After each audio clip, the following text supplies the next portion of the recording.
Alrighty, we're back with another solo pod, and I have something wild for you today. What if I told you that half of the world's wealth was controlled by 1% of people? And what if I told you that was true for your career as well? 1% of the jobs that are available actually pay you well, give you that autonomy, allow you to be creative, and 99% of the other jobs, they suck in every aspect. They don't pay you well, you're not treated well, you don't have any flexibility, and you're probably going to spend your entire career being absolutely miserable, never actually achieving your full potential. But if 99% of jobs are like this, and when I say jobs, I don't mean 9-to-5 jobs. I mean any possible way to make money. 99% of the opportunities that are out there to make money, to actually create a financial future for yourself, actually suck. There's something about it that makes it so not worth it. But how do you actually get the 1%? How do you actually land those jobs? How do you actually create careers, create companies that provide those lives that the top 1% live? Not just as it to do with money, but also as it has to do with flexibility and autonomy and all the things that we're all looking for in our dream lives to create our financial futures. You have to be in the top 1% to be able to have that life. And to be in the top 1% means that you actually have to beat out 99% of the rest, because it is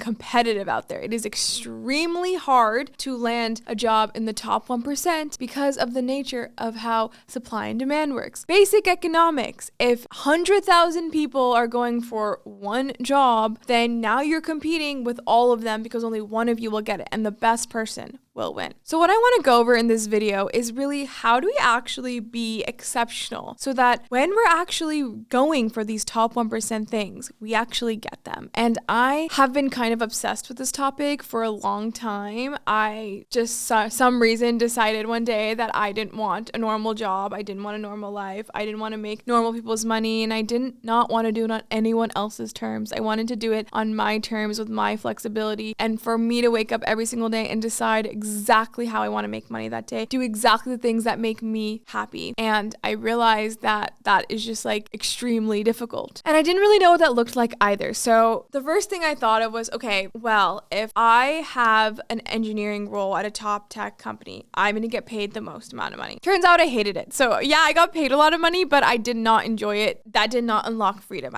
in life for me. Then I was like, okay, well, what if I still work in tech, but I become a product manager? I'll actually have the autonomy to build products. I can be creative. I can actually have a team. I can actually own a roadmap. This is perfect. And I'll get paid the same amount as an engineer does. So I went and hustled and did that. And then guess what I realized? No 9-to-5 job actually gives you autonomy and flexibility, truly on a deep level where you can actually wake up and do whatever you want. You know what does? Running your own company, being your own boss. And so I went and chased that. Throughout this process, I have worked at the biggest tech companies in the world. I have done this right out of graduation. So I was the only one hired at the time as a full-time product manager. And as of almost 2 years ago, I have quit my job to build my own business. And I have raised money for a software startup. I have built a media company, and I have built an audience of over 500,000 people all around the world in order to truly unlock the flexibility that I'm looking for in my life and still get paid a ton of money so that I can actually buy the things that I want. And the only reason that I was able to figure that out was I'd already had so much practice trying to unlock how to be better than the 99%. What actually makes me capable? What actually helps me rise to that challenge? And it has nothing to do with the fact that I am smart or not. Like, I don't think I'm the brightest person in the room. Like, I got such bad grades growing up. I was bad at school. Like, teachers hated me. I never did well. Everyone thought that I was like not going to get into college for a while. Like, I completely failed all the standardized exams. I was always the person in class who was getting in trouble. I was never the person with the answers. There was no part of me that indicated that I had a bright future. Like, if it doesn't tell you that this is something that anyone can do, anyone has the capacity to be exceptional in whatever they decide to do, as long as you have a certain mindset. And there are certain things that you have to approach your life by. And that is what I want to talk about in this episode. What are those things that will put you ahead of the 99%. And trust me, it has nothing to do with how good you are at school, how smart you are, what your IQ level is. It has everything to do with your mindset. And it has everything to do with what skills you focus on and how you actually live your life. So let's talk about what those 5 things are that fundamentally changed my life and put me in the top 1% in every career that I've had and in my business. Number 1, it is so critical. This is probably the most important one. Hang out with smart people, specifically smart people your age, not smart people who sold companies for hundreds of million dollars, or not people who are like 40 years old and they're executives at these old companies. They have different priorities than you. They grew their wealth and they have found their success when the world looked extremely different. It is very difficult for you to learn from them. It is very difficult for them to understand your unique circumstance, to understand your place in the world, the way that the world exists today. But how do you actually hang out with smart people your age? You have to actually move to big cities where these 20-somethings are running around, trying to hustle, trying to network, trying to create their careers, trying to rise to success. They go and hang out at big cities because that is where the opportunities are. That is where the jobs are. And that is where smart people are going to hang out. So that's what they also want to do. They know how important it is, if they want to be successful, to go be around those other smart people. And there's only one way to do it, is you have to actually be geographically in that location to naturally bump into them. Number 2, be so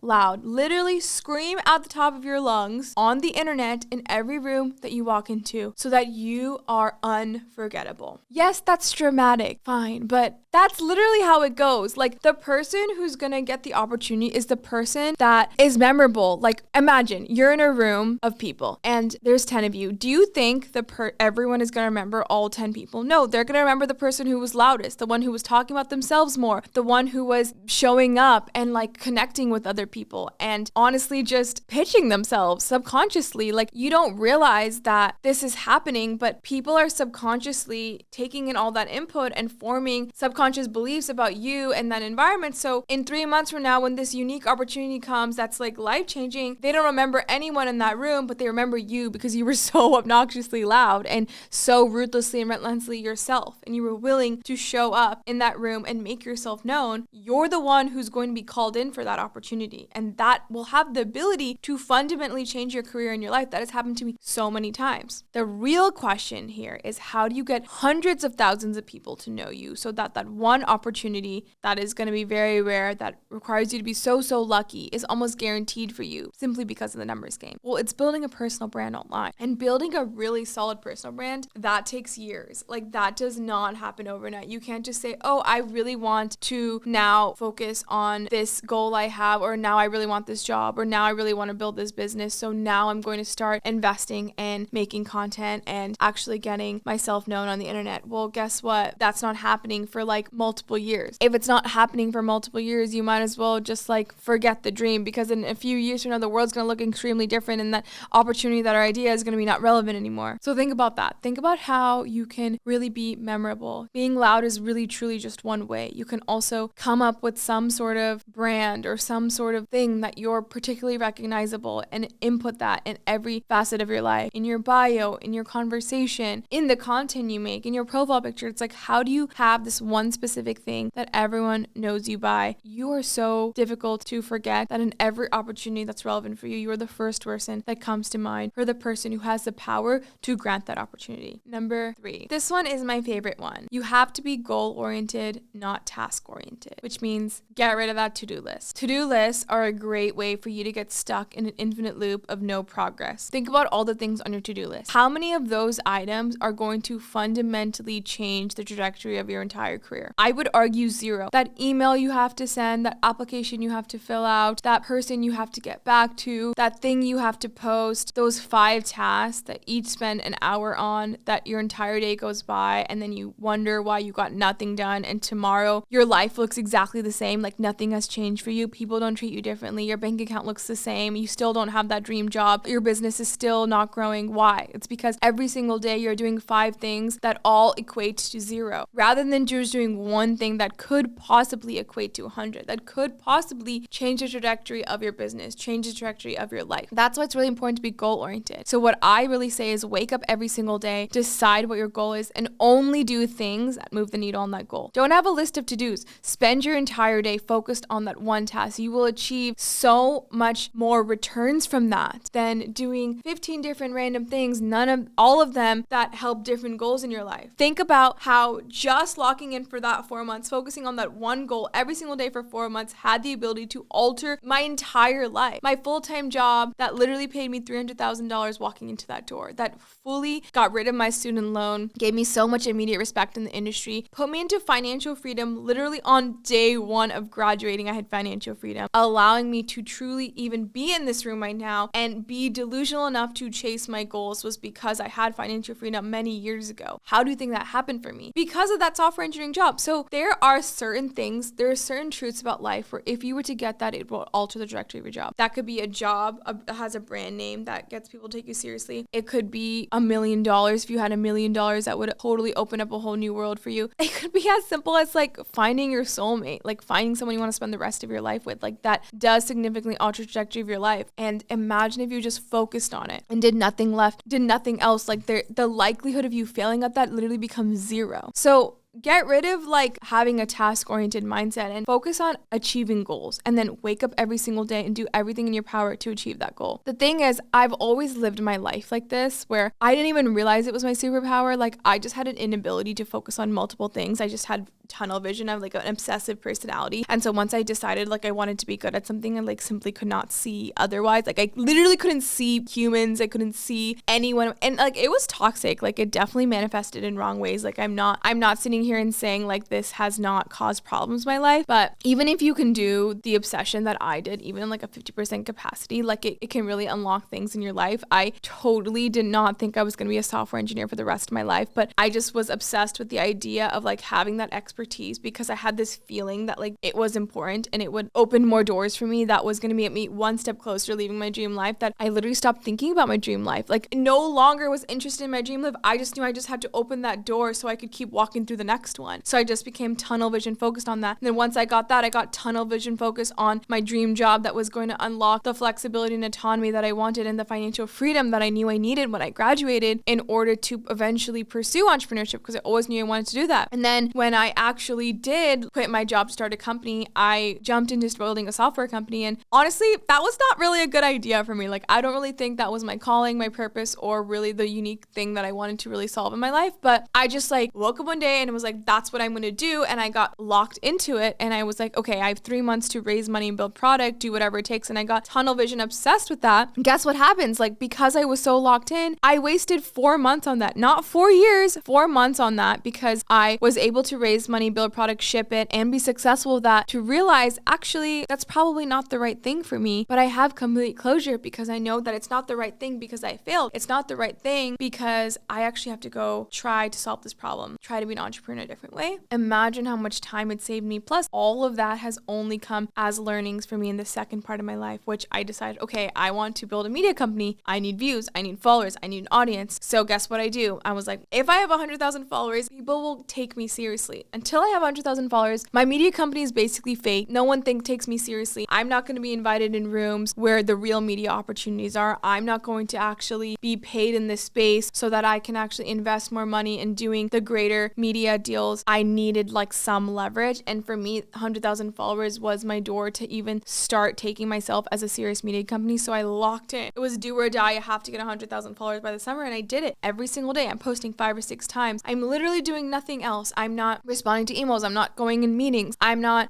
going to networking events. I'm not doing all these other things that would seemingly be good for your business because it's not moving my number one metric, which is get 100,000 followers. And one activity is to get 100,000 followers, make a video. Literally literally, that's it. I have one task. It's make a video every single day, make a video. Anything else is completely irrelevant. It's completely off topic. It's not going to get me the 100,000 followers I need to get to the next stage of building my media company, which is get to 1 million followers, actually get into rooms with the bigger brand deals so that I can now use that as leverage to build shows or whatever it is I want to. I have no idea what I want to do. Like, that's just the beginning of what a media empire can become. But I'm never going to get those opportunities unless I first establish myself as like a basic influencer, right? Number 4, I think one of the most important skills to master is copywriting. Copywriting is ironically so incredibly important. It's like funny because we literally have ChatGPT nowadays that can like literally write anything. And I think it's ironically making copywriting even more of a powerful skill because anyone can ChatGPT something, but content that is fundamentally exceptional, that can actually convince you or persuade you or change your mind, like ChatGPT can't write that. Like, you have to fully do that on your own, and it almost can become your superpower if you do that. Because if you can convince someone of something, you can persuade them to buy your product, you can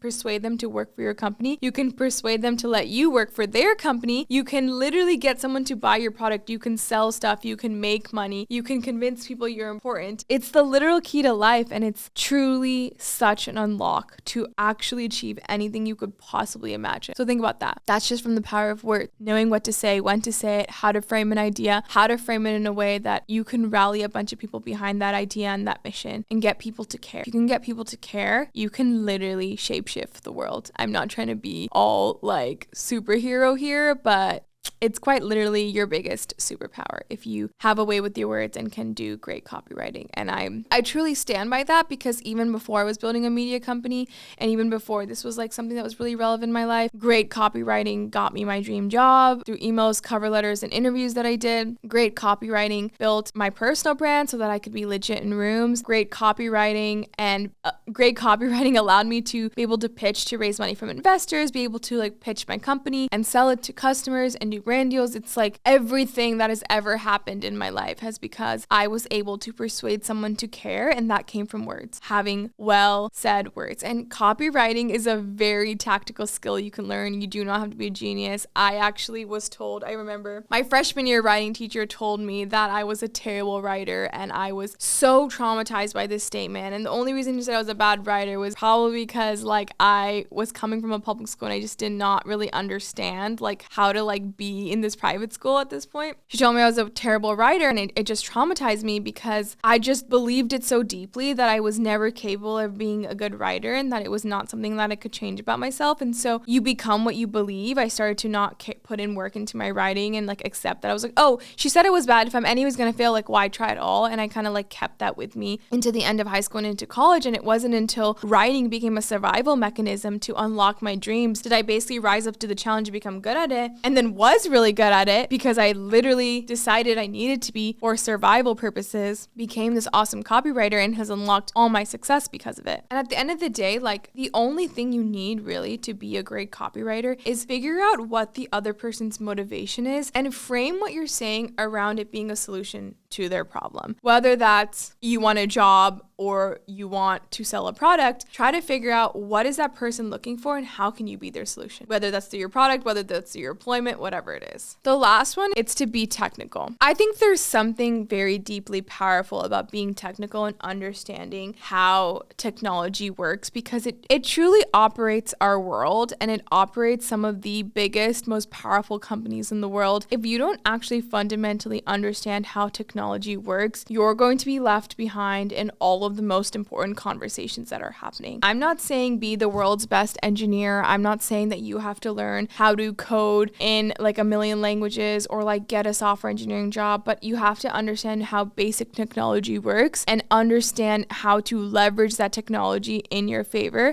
Again, that doesn't mean that you have to build tech products, but utilizing and leveraging technology to get ahead is going to be a huge advantage for you. And if anything, if you don't, you're very likely to just be completely left behind in like so many things things. Like, think about the fact that you have to already be in the top 1% to have any of these things that I'm talking about. If you want a great job that pays well, you have to be in the top 1%. If you want people to care about you, you have to be in the top 1%. If you want to build a business and actually have that make money, you have to be in the top 1%. If you don't understand basic technology that gives people huge advantages in all these places, like, how are you ever going to be in the top 1%? And it's really important that you understand it, because it's not about just using software products. You have to use it and also beat it. So you have to think about, how can I actually use technology in places that other people are not using technology to get ahead and do whatever I'm doing faster, better, more efficiently? Or more importantly, if you actually want to be in conversations where the best tech is happening, because that's where the money is, that's where the opportunities are, that's really where all the advantages in the world are, well, they're not going to want you to be in those conversations, and they're not going to want you to be in those rooms unless you can speak their language. More importantly, how are you going to add value to those rooms, right? Like, that was a big reason why I wanted to be a software engineer. I wanted to be technical so that I could add value in those rooms, but that doesn't mean that I had to be a world expert. Like, I literally coded for like 4 months and that's it. That's still fundamentally all the knowledge I have. Like, I don't have any other knowledge. And the biggest thing there is, like, I can just be in any of these rooms and I can say smart things and I can contribute to the conversation. I can add value and I can leverage that information in rooms where technology is not being talked about to have an advantage, to actually say something unique and say something that helps everyone else do whatever they're doing in a faster, more efficient, more productive way. If you're actually trying to be technical so that you can get ahead, you don't have to go into a